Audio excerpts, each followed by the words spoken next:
Dear students, we are going to discuss an important topic of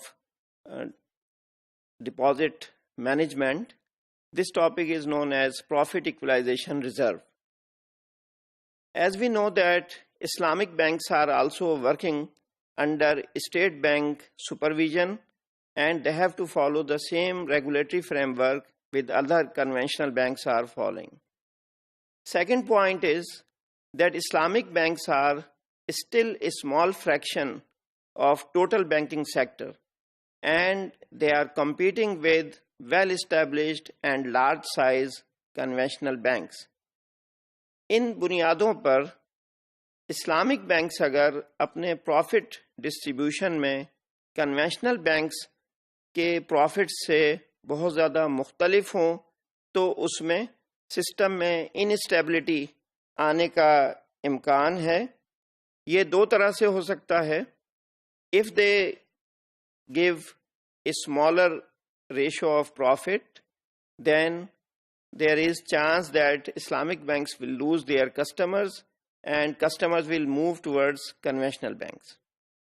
And if conventional Islamic banks offer higher rate of profit to their depositors, more depositors will come and liquidity level will increase, which will be unmanageable by the Islamic banks. اور اس کا نتیجہ ہوگا کہ اگلے stage پہ ان کے profit ratios بہت زیادہ ریڈیوس ہو جائیں گے.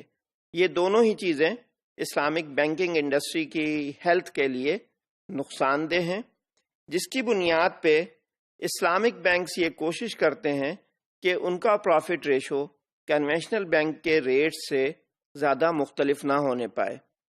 اس کے لیے جو مختلف اقدامات ہوتے ہیں, پہلی بات یہ ہے کہ اسلامک بینک بھی اپنی بہت ساری ایسٹ سائڈ پروڈکٹس کے لیے کائبور یعنی Karachi interbank offer rate کو بینچ مارک کے طور پر استعمال کرتے ہیں.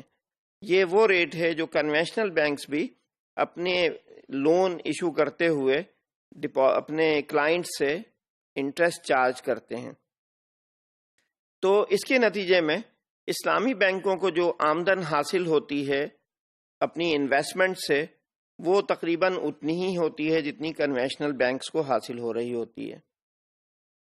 دوسری بات یہ ہے کہ اگر کسی زمانے میں ان کے پروفٹس زیادہ ہو جائیں اور ڈپازیٹرز کو ریٹ آف ریٹرن ہائر ملنے کا امکان ہو, تو اس کو وہ کنونشنل بینکس کے برابر رکھنے کے لیے پروفٹس کا کچھ حصہ ایک ریزرو کی صورت میں محفوظ کر لیتے ہیں. اس ریزرو کو پروفٹ ایکولائزیشن ریزرو کہا جاتا ہے. اور اگر کسی اگلے زمانے میں پروفٹ ریشوز کم ہو جائیں اور لگے کہ کنونشنل بینکس کے مقابلے میں ڈپازیٹرز کو نسبتاً کم پروفٹ دے سکیں گے, تو Islamic banks profit equalisation reserve سے اماؤنٹ نکال کے اپنے ٹوٹل پروفٹس میں شامل کر لیتے ہیں تاکہ ڈپازیٹرز کو زیادہ پروفٹ جو کہ کنونشنل بینک کے قریب قریب ہو وہ مل سکے. لیکن اگر یہ پروفٹ ایکولائزیشن ریزرو بھی سفیشینٹ نہ ہو, اس کے باوجود اسلامی بینکوں کے ریٹ آف ریٹرن کنونشنل بینکوں کے ریٹرن سے کم آ رہے ہوں, تو ایسی صورت میں اسلامک بینک اپنے پروفٹ میں سے, جو بینک کا حصہ ہوتا ہے پروفٹ میں سے, اس میں سے کچھ حصہ سیکریفائز کرتے ہیں اور ایز اے گفٹ وہ ٹرانسفر کر دیتے ہیں ٹورڈز ڈپازیٹرز آف اسلامک بینکس. اس طرح سے وہ اپنے ریٹ آف ریٹرنز کو کنونشنل بینکس کے قریب لانے میں کامیاب ہو جاتے ہیں تاکہ اوور آل اکانومی میں انسٹیبلٹی نہ آئے اور بینکنگ سیکٹر اسموتھلی فنکشن کرتا رہے.